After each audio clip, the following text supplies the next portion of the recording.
Boa tarde. Na minha segunda viagem à Rússia, eu estava lendo Colossenses capítulo 3. E Colossenses capítulo 3 diz que temos que fixar a mente em coisas celestiais e não em coisas terrestres. E Deus me repreendeu em relação a duas coisas. A primeira era que eu gostava de uma menina e eu não sabia como ela se sentia sobre mim. Eu estava ficando deprimido por causa disso. Antes eu achava que ela gostava de mim, agora eu estava confundido. Deus disse: tudo bem, você gosta da menina, não tem nada de errado com isso, mas sua alegria não pode ser determinada por uma coisa terrestre, porque se você tem a mente fixa em coisas celestiais, vai ter sempre alegria. Então me arrependi e instantaneamente meu coração se encheu de alegria. A segunda coisa era que eu estava orando para muitas pessoas, estava orando para pessoas até na rua e vendo milagres, mas eu não estava orando para pessoas sem perna ou sem braço. Deus disse para mim: você está sendo hipócrita. Se você tem a mente fixa em coisas celestiais, você não vai ver isso como uma coisa mais difícil. Então, você vai ser consistente e vai orar para essas pessoas também. Então, me arrependi em relação a isso também. Pouco depois, a gente estava no metrô e tinha um cara que perdeu as duas pernas na guerra de Chechnya. Estava sem pernas e ele estava pedindo no metrô. Eu me aproximei a ele e disse: eu expliquei, eu oro para pessoas, muitos milagres acontecem, mas ainda não vi uma pessoa sem pernas voltar, mas eu sei que Jesus pode, eu estou crescendo no pé, eu sei que Deus quer, eu sei que Ele pode, mas eu estou crescendo no pé, eu quero a oportunidade de orar para que suas pernas voltem. Ele aceitou, e eu toquei aquela parte onde tinha a perna e disse: em nome de Jesus, pernas cresçam de novo, obrigado Espírito Santo, todo ser restaurado. E eu não sei se ele sentiu alguma coisa, mas ele voltou várias vezes agradecendo. Então eu comecei a pensar: será que ele sentiu alguma coisa? Até hoje eu nem sei se as pernas voltaram depois, porque às vezes as coisas acontecem assim, não no momento, mas a partir daquele momento começa a crescer. Então eu continuei fazendo isso, vou obedecer. Deus me repreendeu, eu vou obedecer.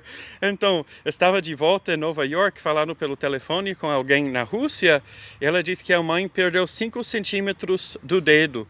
E pelo telefone, eu disse: ok, nós estamos de acordo, em nome de Jesus, dedo volte. E a mãe dela estava em outra parte da Rússia, quase 4 zonas de... Não, era 2 zonas de tempo de diferença. Então, quase ao outro lado do mundo, longe dela também. 3 meses depois, ela visitou a mãe e o dedo tinha voltado. Tinha outro homem que sem dedo, ele, no momento, ele não sentia nada desde que perdeu o dedo. No momento que eu comandei em nome de Jesus, dedo volte, sentiu fisicamente a sensação do que tinha todo o dedo, mas eu não posso dizer que vimos o dedo voltar. Outra mulher é na cidade de Nova York, numa igreja batista polonês, que eu gostei muito. Ela estava sem a perna, tinha perdido a perna, estava sentindo muita dor muito forte. Então ela estava chorando e ela começou a falar: eu sei que Deus tem um motivo para mim estar sofrendo assim, mas eu não sei se posso aguentar, mas eu sei o que Ele está fazendo. Eu sei que Ele tem um motivo, mas eu não sei se posso aguentar mais. E meu coração ficou cheio de fogo, porque ela estava tão enganada pela Satanás.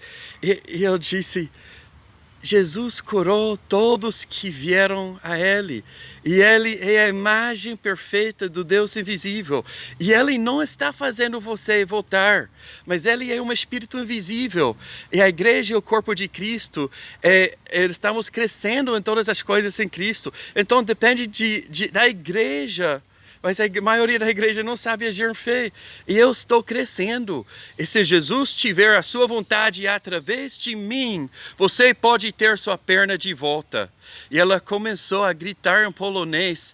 E eu não entendi o que estava dizendo, mas ela agarrou minha mão e colocou no lugar perto do joelho onde a perna estava cortada. Eu estava pensando que ela estava dizendo: ora para mim. Então eu orei, mas não era isso. ela não sentiu nenhuma dor depois, mas não era isso que ela estava dizendo. A nossa amiga traduziu, ela disse, está reagindo. E literalmente, quando eu disse, se Jesus tiver a sua vontade através de mim, você pode ter sua perna de volta. E aquela parte onde a perna foi cortada começou a vibrar de uma forma violenta. E ela agarrou minha mão, colocou naquele lugar para que eu pudesse sentir como estava vibrando. E o que ela disse em polonês era, está reagindo. Então eu estava com muita expectativa, eu quero ouvir o testemunho da perna dela voltar completamente. Mas 3 meses depois eu vi ainda não tinha voltado, então não exageramos, dizemos como aconteceu, mas sabemos que estamos crescendo em Cristo. Então, a Bíblia diz em 2 Coríntios que não olhamos para as coisas que são vistas, mas as coisas que não vemos. Então é muito comum quando pelo cristão olhar pela coisa visível. E se não vemos a cura ou o milagre no momento, o que fazemos? Usamos um raciocínio humano que muitas vezes é diabólico, literalmente diabólico, para explicar o que não entendemos, ao invés de olhar para o mundo invisível.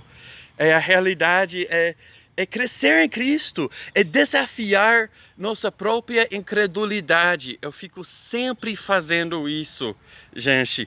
Eu fico sempre, constantemente desafiando minha própria incredulidade.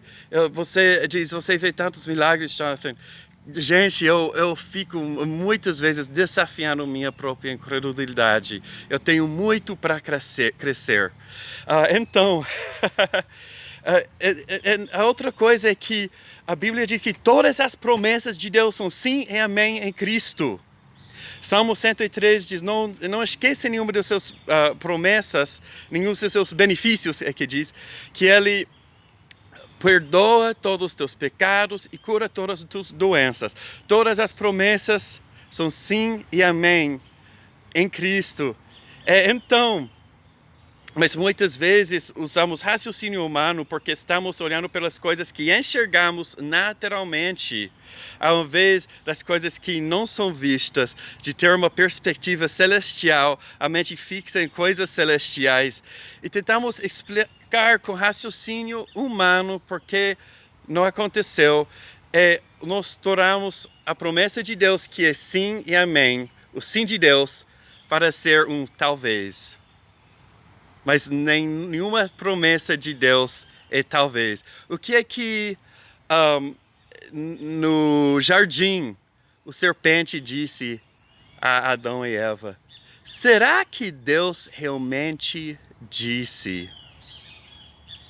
E coloca dúvida sobre o que Deus já revelou em Cristo, a imagem perfeita de Deus que curou todos. Coloca dúvida sobre as promessas de Deus, que como Jesus carregou nossas doenças e